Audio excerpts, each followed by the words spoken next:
On episode 629 of the 40 Plus Fitness podcast, we meet Dr. Aditi Nerukar and discuss her book, The 5 Resets: Rewire Your Brain and Body for Less Stress and More Resilience.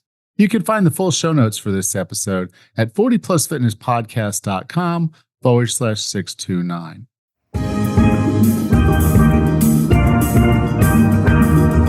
Have you decided you're ready to make a change?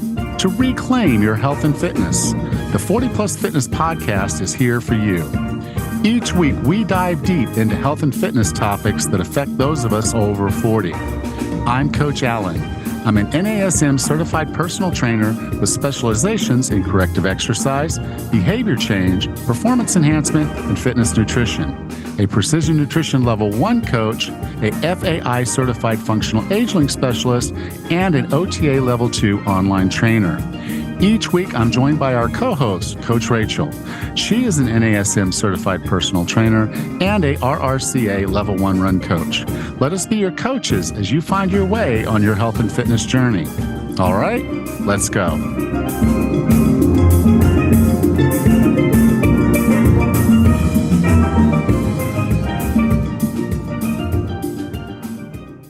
Hey, Russ. Hey, Alan. How are you today? I'm doing all right. Good. Back in January, I started talking about having some big dreams and big audacious goals. And so, I've been talking about this on the Facebook group. And so if you haven't been a part of this, you should join our Facebook group at 40plusfitnesspodcast.com/group. But I set a goal for myself this year, sort of an objective. Again, big dreams don't have to necessarily be actionable things, but it's something I want to accomplish this year. And that was to help people lose a grand sum total of 10,000 pounds. Woo! Okay. And, we're starting to make that happen. So people are getting involved and we're starting to see it happen.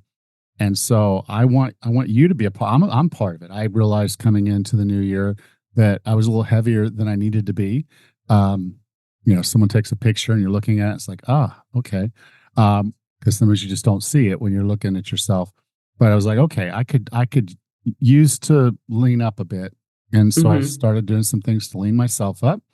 So I'm a part of that 10,000 and I want you to be a part of the 10,000. So it's like, yeah, get out here, join our group, message me directly if you just don't want to be a part of Facebook. So you can email me, go to the website, you'll find my email address there. But message me and let me know you're interested in this. It's not that you have to be a client. I'm opening it up to anybody that's basically taking what we do here at 40 Plus Fitness and using it as a lifestyle, driver. And with that lifestyle, if you're losing weight, I'd like to add you in and have you as a part of the 10,000. Awesome. So that's what I've been up to. That sounds like a lot, Alan. That's wonderful. So how are you doing? Good. My New Year's resolutions this year were to spend more time in the gym, and I'm working on my plan and lifting more than I'm running, which is a really big mindset shift for me. I really love running. It's what I do. It's what I love. And so changing up my attitude and working in the gym a little bit more it's been a little tricky, but I'm really enjoying what I'm doing now. Yeah. Well, what I think the key is to look at the reasons why you really enjoyed running. I know for you, it was very much a social thing. It was a personal push. So you're looking for PRs and you're doing some different things, different distances. Yeah. You turned some of it into travel destination stuff. Always fun. Okay. Yep. So I think the more you can incorporate what you liked about running into these other activities like lifting and whatnot, I think there's an opportunity there for you to kind of find your way. Yeah. What's really fun is I've got a really nice home gym. My husband lifts as well. So we have a lot of really fun equipment. And so I'm making a point to use all the equipment that I have in the gym. I have different bars, different kettlebells, smash balls, medicine balls. I can't do everything all in one day. So I make it a point to pick a piece of equipment and use it. And to me, I kind of it's like playing with it. It's playing with the kettlebell. It's something different. And so that's what's keeping it interesting. And the more I dive online to different lifts and different ways to move weight, there's so much out there, and it is fun to learn something new. So I'm pretty excited by that. Well, good. Because Yeah. That's what'll keep you motivated is making it fresh, making it exciting, Oh, and seeing absolutely. progress. Yes, we did one rep maxes at the beginning of the year, and so from that, I'm kind of building different lifts, different ways to enhance that. So by the end of the year, we'll see how much stronger I could get. There you go. So that's on my calendar. It's my goal. Excellent. So are you Yeah, ready to talk to Dr. Nerukar? sure. Our guest today is a Harvard physician, speaker, national television correspondent, and host of the podcast Time Out with Eve Brodsky. She is a lecturer at Harvard Medical School in the Division of Global Health and Social Medicine and serves as the co-director of the Clinical Clerkship in Community Engagement.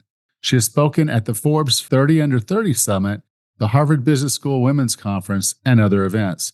With no further ado, here's Dr. Aditi Nerukar. Dr. Nerukar, welcome to 40 Plus Fitness. Thanks so much for having me, Alan. Such a pleasure to be here. Now, your book is called The 5 Resets, Rewire Your Brain and Body for Less Stress and More Resilience.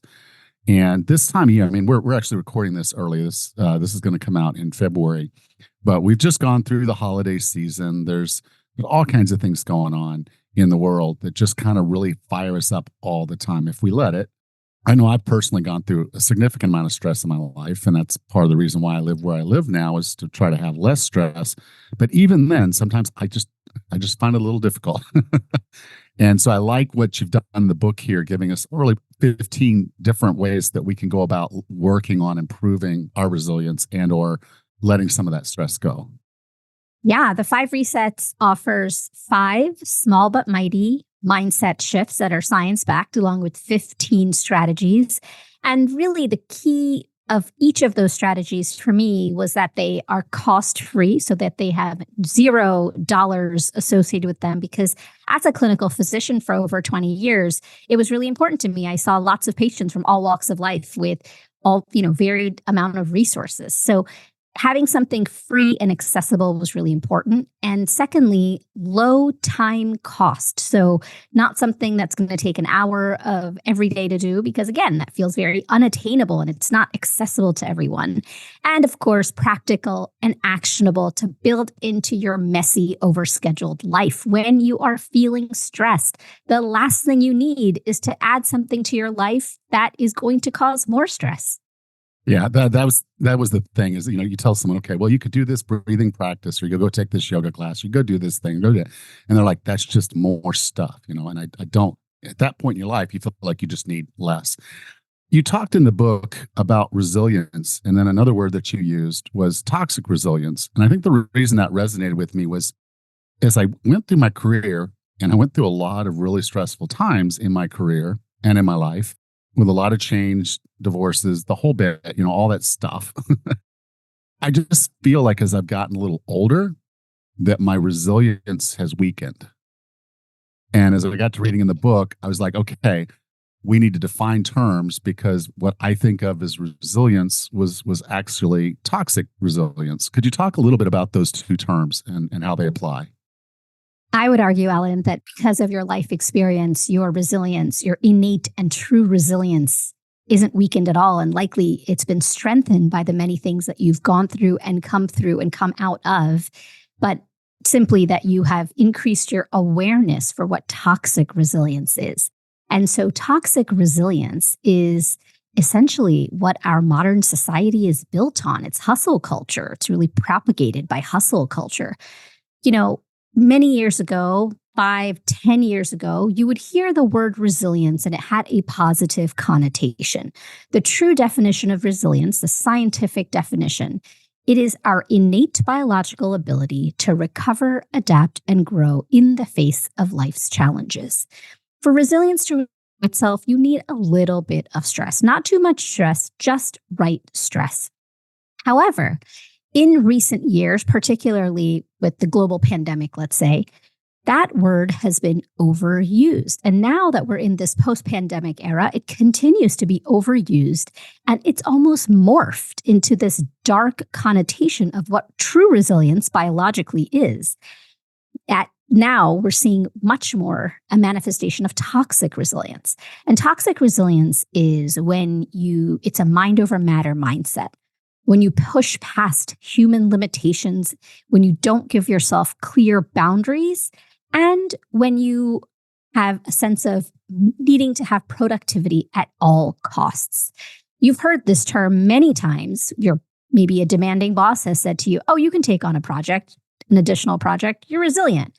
Or someone has said to you, you need to meet this deadline. Oh, come on, you can do it, you're resilient. Even in parenting, for those of us who are parents, you might say, oh, so there's lots of messaging. Someone might say to you, of course you can handle all of the work demands and parenting. Come on, you're resilient. So you've heard these toxic messages over and over and over again. So it's not your fault if you think that's true resilience. That is not. That is toxic resilience. Really differentiating the two is important because resilience, true resilience, is your innate biological ability. It is defined not by those things I mentioned that, mind over matter, mindset, and productivity at all costs, and not understanding our human limitations. True resilience is defined by understanding our human limitations, creating strong boundaries, celebrating when to say no, and most importantly, leaning forward through the lens of self-compassion, giving yourself grace through difficult times, understanding that your brain and your body, particularly during times of high stress, need space, rest, and recovery to function optimally. Only then can your true resilience shine through. And the 5 Resets was developed, the book, the approach, simply because I would see these patterns over and over again. So your story really resonates with me because so many of my patients would say, I just don't feel resilient, doc. I don't know what's going on. And in fact, they were plenty resilient, true resilience. They were just in that hustle culture mentality of toxic resilience. And the first step is to dismantle that and debunk that idea of toxic resilience. It's like the Energizer Bunny. We all know what that analogy is like. It's like the person who just keeps going and going and going. But the Energizer Bunny is a fictional character. It is not a human being with need for rest and recovery. And these are biological needs. No one is bionic. We are just mere mortals. And really honoring that part of us and really creating boundaries and limitations through a lens of self-compassion is what true resilience is all about. Yeah, that was what was so hard, is learning that sometimes you just have to say no. And you don't want to say no because you're driven to perform. And so it really was difficult for me. And it still is. I still find these from time to time, even what feels like smaller stresses will pop up and I'll be like, why am I so freaked out about this little thing? But I do. That's why I like this. Can we kind of briefly go through the 5 resets, what they are and how they work together? Sure. So the 5 resets are 5 small but mighty mindset shifts, and they've been developed by me over decades of clinical work. I initially, when you're a doctor, pattern recognition is how we diagnose conditions. So if someone comes to see me and they're having abdominal pain and, or they're having chest pain or headaches, these are vague, non-specific symptoms. But when you dig deeper and ask, many questions, you figure out that there's a pattern. So not all headaches are created equal. Not all chest pain is created equal. Not all abdominal pain is created equal. And when you ask the right questions, you get to the bottom of what that issue and that diagnosis is. Pattern recognition. So you might ask about lots of different clinical things. When patients go to see their doctor, there's lots of questions that doctors are asking because we're trying to create a sense of pattern. We're trying to see, okay, does this person exhibit the pattern of this? And therefore it would be that diagnosis. So the 5 resets were developed because I had a clinical practice in Boston at a Harvard hospital. I was the medical director, and I taught patients, stress management techniques. So patients would come to see me specifically asking for help with their stress. And what I started to see over and over and over is that there was a pattern to stress. So stress wasn't just this like vague, mythical, magical thing out there. It was quantifiable. And it was concrete to me because I had seen hundreds and hundreds and thousands of patients, and I was able to have that sense of pattern recognition. And the 5 resets are 5 simple, small mindset shifts that anyone can make when they are feeling a sense of stress. So the first reset is get clear on what matters most, MOST. It's an acronym for one of the strategies in the book in that reset. And that is essentially laying the groundwork and helping you figure out where you are and where you'd like to go. Because once we have that destination, we can close that gap. Many of us, with every single one of my patients, they all knew what they wanted to achieve, whether it was decrease stress, they want to stop smoking, lose weight, get healthier, gain mobility, sleep better, eat better, the list goes on and on. But from where they were to where they wanted to go, it seemed like there was a big gap. Because there is really, people know what they need to do, right? So there's no lack of information or knowledge. The gap is between having that information and knowledge and taking action. And the 5 resets helps to close that gap. So the information and knowledge you have, taking that action to get there, that is what the first reset is all about, creating a roadmap.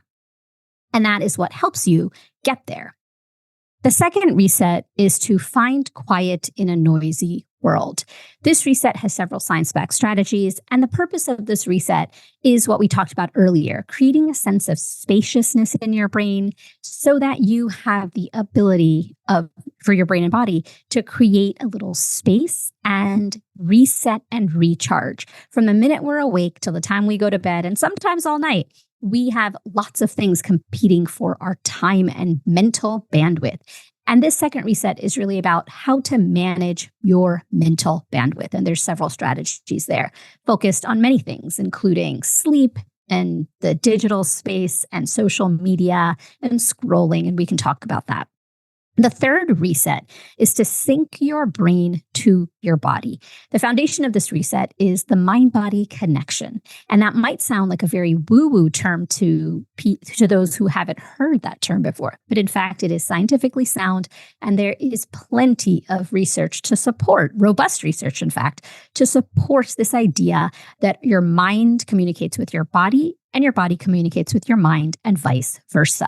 We've used the mind-body connection our whole lives, like butterflies at falling in love, or before a meeting, your heart starts racing, or an embarrassing moment and your face gets flushed. All of these are the mind-body connection in action. The good news about this reset is that you can learn to sync your brain to your body and tap into that mind-body connection to help you overcome your stress and increase your resilience. The fourth reset is come up for air. In it, there are several science-backed strategies to help you learn some relaxation techniques, breathing techniques, and other techniques to help you tap into that mind-body connection so you can apply it to your everyday life. It has, particularly with the breath, we talked about this, Alan, earlier, your breath is the only thing that is the only physiological process in the body that is governed voluntarily and involuntarily. Our hearts don't do that. Our digestion doesn't do that. Even our brain waves don't do that. The only thing in your body that has voluntary and involuntary control is your breath. So we can sit here and just talk and breathe. We're not focusing on our breath, and our bodies are still breathing because of our brain and body connection. And then we can influence our breath. So that is also really part of that reset. And then the fifth reset, the final one, is to bring your best self forward. What that means is it's a culmination of all of the resets. It's how do you bring all of this science into your everyday life? What can you expect with the timeline of less stress and more resilience? I typically say it takes 8 weeks to build a habit. So as you move through these resets, this whole book is designed to be a roadmap. And so starting with the first reset, building upon that to the second, third, and fourth, and then the fifth is really the culmination. And most importantly, to celebrate your wins. That's a huge part of the fifth reset. Similar to what we were talking about toxic resilience. True resilience is understanding your boundaries and limitations, the very real human limitations we have, and celebrating every single win, both big and small, because human beings typically, as I've noticed with many of my patients, we are bad historians when it comes to ourselves and our own victories. We are great cheerleaders for others, but we don't give ourselves the same sense of self-compassion. So those are the 5 resets in a nutshell. Yeah, no, I want to dive into the first one because I think you talked about setting as a foundation, and I think that's important. But it was uncover your most goal, MOST, and it's an acronym. Can you go through that acronym and what that means? Yes. The reason that is the very first strategy of the very first reset is because of what we talked about. There is this wide gap between knowing and having information and taking action. It is not your fault if you feel like the gap is wide. It's a schism for many people. And my job as a clinician and as a doctor with all of my patients has always been to help close that gap. And having a most goal can get you there. So in the 5 resets in this particular strategy, I offer lots of examples of how do you figure out what your most goal is. Patients have said, I want to learn how to throw a baseball with my grandson this summer. Someone else said, I want to go to my reunion and feel really good and confident. I want to, one of my patients, one of my most goals was a patient who was going through cancer therapy. And when I asked her what her most goal was, she said, I want to write children's books. I've always wanted to do that. And that's something that's really important to me. So having that most goal, it's kind of your North Star and your why. When you create your most goal, it's a very step-by-step process written out very concretely in the 5 resets. And the reason it's concrete is because when you are under stress, your brain is governed by the amygdala, which is a small almond-shaped structure deep in your brain. That amygdala is focused on survival and self-preservation. It can't think ahead. That part of your brain that's thinking ahead, strategic planning, organization, memory, all of these things that are needed for you to get out of your stress struggle, it's governed by the prefrontal cortex, which is the area of your brain right here behind your forehead. And so the most goal and all of the strategies in the first reset get you out of that amygdala mode and into that prefrontal cortex mode. You can't do it on your own because when you're under stress, your brain is just governed by the amygdala. But with this reset, you can slowly get out. You'll just feel yourself getting out of that mode simply by doing the exercises. So the key question when you're developing your most goal and figuring out what is my most goal, it's not so much what's the matter with me. It's what matters to me most. And so M stands for motivating. What is something that you would like to do? I've given you several examples: writing children's books, playing baseball with your grandson, or going to a reunion. I've had many patients say that they want to go on a hiking trip or a biking trip or go on a cruise or something to look forward to that is motivating. O is objective. Can you concretely measure progress towards that goal? And there are many strategies on, how to do that, but is it objective or is it something out there kind of vague? It has to be objective and concrete. S is small. Is it something that is manageable for you? We talked about this gap between knowledge and information to action. If it feels too big and unwieldy and aspirational and out there, it's not going to feel within reach for you to accomplish it, which then doesn't make it very motivating. So is it small? Is it something concrete and small that you can do? And finally, the T is for timely. Can you achieve your most goal within 3 months? I mentioned this before. It takes about 8 weeks to build a habit. So give yourself 3 months because you want to include some of the other strategies to get to that most goal. We're going to talk hopefully about the rule of 2 and other ways that our brains respond to change. But as you build in these 15 strategies, you don't have to build in all 15 certainly, but as you build in 1, 2, or 3 strategies, it takes 8 weeks to build a habit. So you want to give yourself enough time to be able to build in and incorporate into your life 1 or 2 or 3 strategies so that they stick. So is it timely? Can you achieve this within 3 months? Typically with my clinical experience, 3 months is about that sweet spot of what I've seen for my patients who are able to decrease their stress and resilience. So this most goal is a way for you, if you are feeling that sense of overwhelm, anxiousness, lethargy, hypervigilance, or many other ways that stress manifests for yourself. If you're feeling that right now, just know that you're not alone and it's not your fault. It's just your brain responding to current events and the way of, and we can talk a little bit about why we're all feeling this way right now, including you and me, Alan. Like, no one is immune to this sense of stress and burnout right now. But the MOST goal can help you get clear. It can help you figure out where you need to go. It's like a Waze map or Google Maps. You need to see that destination, and then you can map out the plan.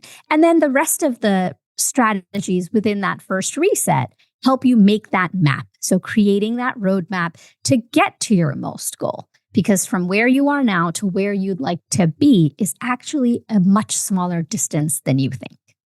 Yeah, I'm such a fan of action, is feeling like you're moving towards something versus away from something. And that's why I really like that concept of setting a goal for the different strategies that you're going to implement and what that's going to mean for you. It wasn't a way that I would have thought about stress before I read your book. Another thing that I was really glad you had in the book, because I think it's overlooked a lot, is using gratitude. Can you talk a little bit about gratitude and how that's going to help us deal with stress? Gratitude, often when people hear the word gratitude, if people are data-driven, I speak to audiences all around the world. And when I talk to audiences who are data-driven in, they're scientific or they're like action-oriented, they hear the word gratitude and they think, oh no, this is like a teenage girl's journal. I'm a grown adult. I'm a grown woman or a grown man. I'm not going to sit and write in a journal everything that I'm thankful for. Like, not for me, thanks. Gratitude, in fact, scientifically, it's cognitive reframing. And essentially what happens when you focus on gratitude, and I'm going to talk about the difference with the 5 resets and gratitude versus out there in the world when you hear, oh, just be thankful, just be thankful. Like, what does that even really mean? So gratitude in scientific terms is cognitive reframing. Essentially, what you focus on grows. The same amount of negative and positive things are likely happening to you throughout a day. Any given day, an average day. But when you are under that stress mode governed by your amygdala, your focus is on survival and self-preservation. So negative experiences are heightened and you are just more, there's a sense of red alert and hypervigilance for negative experiences. Positive experiences are happening too, but they're just kind of flying by the radar, not really getting tracked. The reason gratitude is so vital for brain processing and creating neural connections, so connections in the brain, is because it makes you quite concretely focus on these good events as well. Rick Hansen is a psychologist and he calls it moving from Velcro to Teflon. So negative experiences become less sticky in the brain, away from Velcro, and they kind of become like Teflon. But the alternate thing is that positive experiences go the other way, because when you're under periods of stress, you're not really focused on the positive experiences. It's not you, it's your biology. It's not your fault. It's just how the brain works. And so when you actively start focusing on the positive, and what the gratitude practice that I teach patients, and, is to write down 5 things every day that you're grateful for and why. It's a 60-second exercise. This is not a deep thoughts journal entry. Keep a pad of paper and a pencil or pen next to your bed. Do it first thing in the morning or at night. And it's only 5 things. Some days you'll be able to think of 3 things. You have to write 5. Some days there'll be 15 things. You can only focus on 5. And when you write, quickly, put the date, 1, 2, 3, 4, 5, write down those 5 things, call it a day, 60 seconds.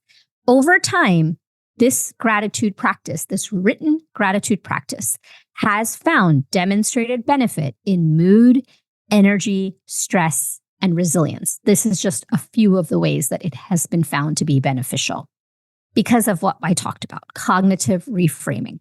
So why do you have to write this down, right? Like, that's often a question I get. We live in the digital world. Why can't I just use my iPhone and type it in? Because our brains use a different neural circuitry to type versus writing. So think about a grocery store list. You write it on a Post-it. You go to the grocery store, you lose the Post-it, but you still remember everything you've written down on that list. Contrary to typing up something and, let's say you're supposed to present, or you type up your grocery list and then you leave your phone at home. You're more likely to forget what's on that list.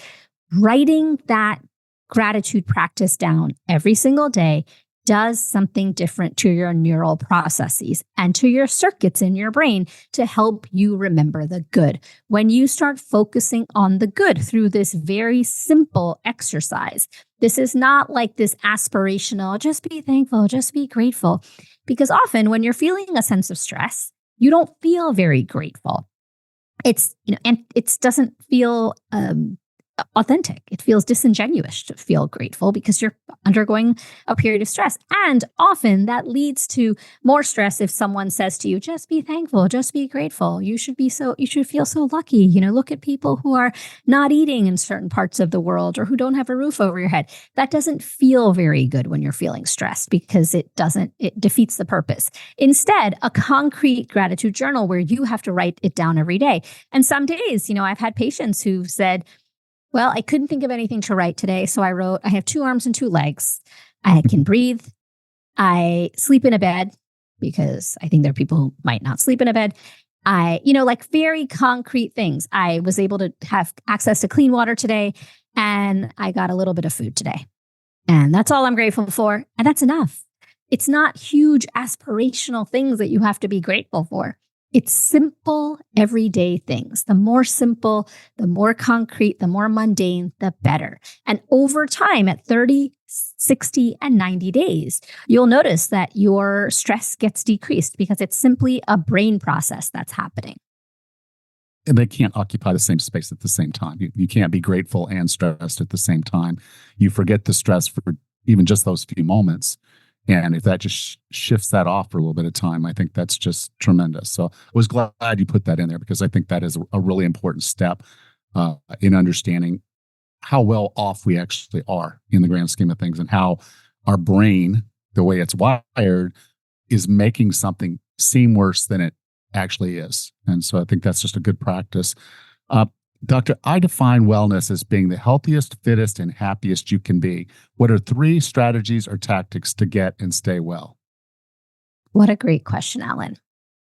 One of the first things I would say is to get enough rest. So prioritize your sleep like the vital resource it is. It actually has a clear correlation to fitness over 40 or at any age, but particularly as we age.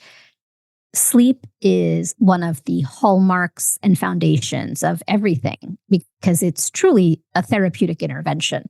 It helps every cell, tissue, and muscle in the body, including the brain. It helps your brain process difficult emotions. Our immune system is the most active when you're sleeping.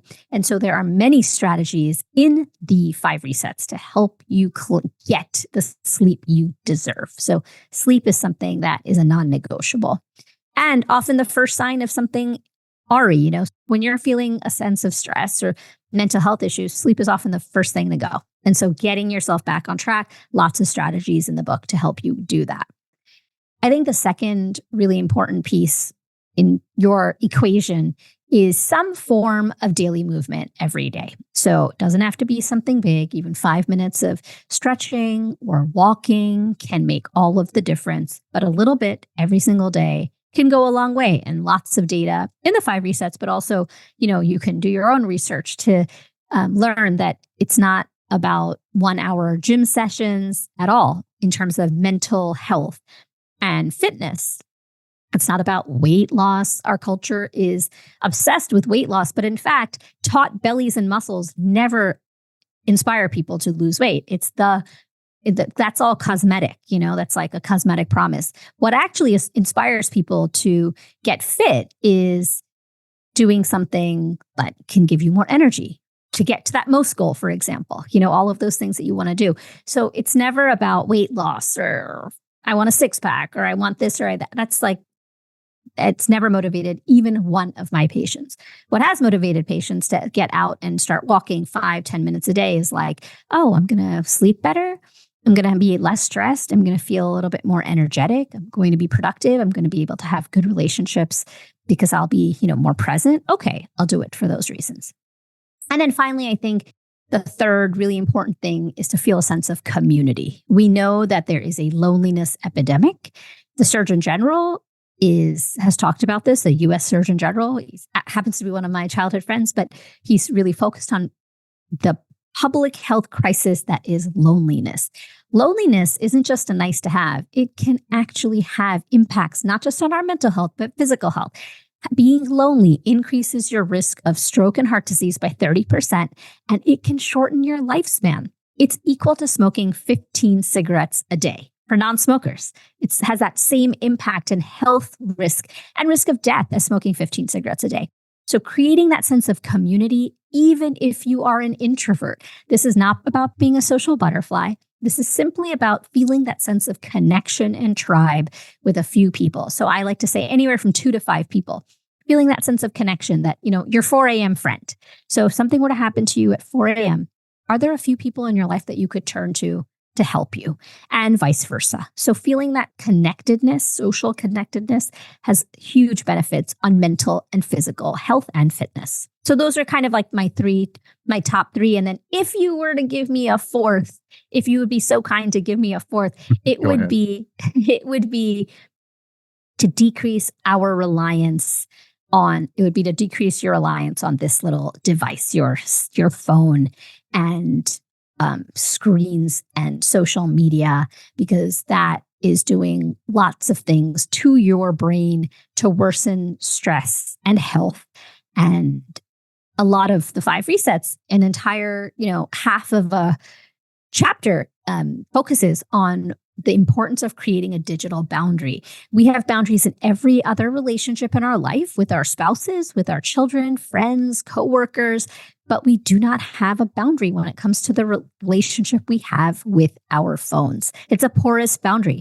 And so this is not about renouncing your phone and becoming a digital monk. Of course not. There's actually no health benefit to that. What has been shown to be beneficial for health and well-being is to decrease your reliance on these devices, simply because it has an impact on your brain and body, and stress and resilience in the long run. Thank you. Dr. Nerukar, if someone wanted to learn more about you or your book, The 5 Resets, where would you like for me to send them? You can go to 5resets.com. That's number 5resets.com to order the book, learn more. There's videos. There's lots of tools there for people to really dive into the meat of what the 5 Resets is. And you can follow me on social media at Dr. Aditi Nerukar. That's at DrAditiNerukar. All right. Thank you very much. And thank you for being a part of 40 Plus Fitness. Thank you so much. I love what you're doing and really think it's so important. Thank you. Well, welcome back, Raz. Hey, Alan. Again, another fun interview about mindset. It's like my favorite topic of discussion. Her 5 resets are really basic, but actually really easily implemented in your daily life. I really like those tips. Yeah, I think, one of the cores for this for me was that when I was younger, you just grin and bear it. As right. My upbringing was just suck it up, buttercup, and keep moving on. Mm-hmm. I don't care that you're upset. I don't care that you're stressed out. Just keep going. Push. Yeah, and then because that was my behavior pattern, pretty much I would be stressed out. I would do other stressful things. Oh no. Like going in the gym and having a really hard workout that just wore me out was a way for me to deal with stress. And kind of going through this book, it has me rethinking, was that just a distraction and not actually a cure? Because, sometimes you put yourself out there and you're doing something, so you're not thinking about something else. Like some people will turn to alcohol for stress, and some people will turn to drugs for stress or sex or whatever. And it's really just a function of covering up for a short period of time the stress they're feeling. Now, like some of those things, a heavy, hard exercise is stressful. And you're adding stress, even though it could be a hormetic effect stress, a good stress, if where they kind of define it. What I basically was doing was just creating too much stress and not having that willingness to step back and say, whoa, that might have been too much. And I think that's the other thing of it. I was trying to do, we're going into the holidays. There was the shutdown in this country. So really struggling to try to keep our business afloat. And thinking, okay, great. I don't want to go through having to close down another business, especially one this big. like I did the gym, like almost a Mhm. year, almost exactly a year earlier. And I was Mm. like, is this going to happen again? And so I was going through a lot of stress, and I was trying to do the Crush the Holidays challenge, which Mhm. was daily videos. And I was like, if I'm not feeling well, I don't like recording. I don't like getting Oh, on yeah. camera. I don't like doing a lot of things because it really takes a lot of energy. So I kept waiting. When am I going to find a time when I feel good? Mhm.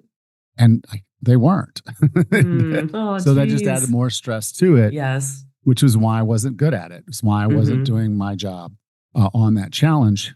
And the other side of it is with that, I was filming videos, but I wasn't seeing the faces or the people. So it wasn't like Mhm.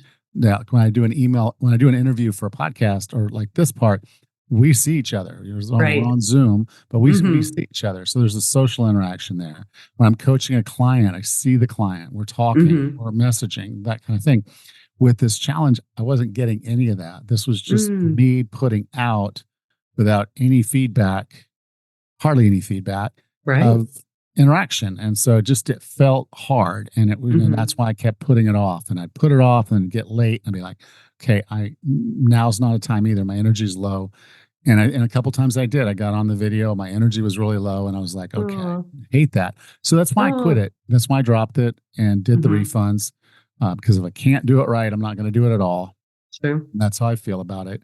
So, it's a shame, but it was just one of those realizations that when I feel stressed, I need to recognize it, Yep. you know, and then beyond that, then I need to, instead of just trying to cover it up with another Mhm. activity or alcohol or anything else, is just to step back and say, breathe, work Yep. through some of these 5 resets, show Yep. gratitude, and Mhm. move on. And that's Yeah. one of the things. I didn't do it exactly like this, but a lot of the things that were in this book were things that I was considering as I went through that process. Oh, for sure. Well, and breathing is one of the things that she was saying. Come up for air and take that minute to reset your system, and maybe you can think more clearly.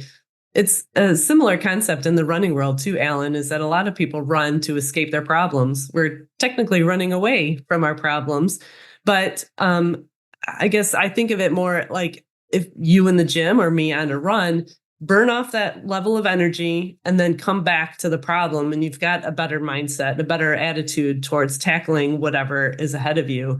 But I mean, sometimes you just have to say no. Sometimes you just got to take some things off your plate, especially if your cortisol is very high, or like at the end of the year. I say this every year. December is the most stressful month of the year. There's just too many obligations, too much going on. You're not taking the time for yourself, and something's going to give, and it might be your attitude. So I think we need to circle back to ourselves with some of these mindset tips, and just calm, take a minute. And at this age, Alan, like you were saying, when we were younger, we would just grind through, push. You've got a job, you've got young kids. What is your option? You have no other option. You've got to be successful at the job. You got to be successful and take good care of your kids. But now that we're a little bit older, I think in the 50 above bracket for me, we've got a little bit of breathing space to better organize our lives and take the time that we need. And one of her other mindset tips was to find quiet in a noisy world. When you're overwhelmed and stressed, sometimes you just need to get away from it. Take a break. Go somewhere where it's nice and quiet, and just take a minute to breathe and to think. Absolutely. All right. Well, I'll talk to you next week then. Great, Alan. Take care. You too. Bye. Bye bye. Next time on the 40 Plus Fitness podcast, we meet Dr. Nicole Avina and discuss her book, Sugarless, a 7-step plan to uncover hidden sugars, curb your cravings, and conquer your addiction. Until then, have a happy and healthy week.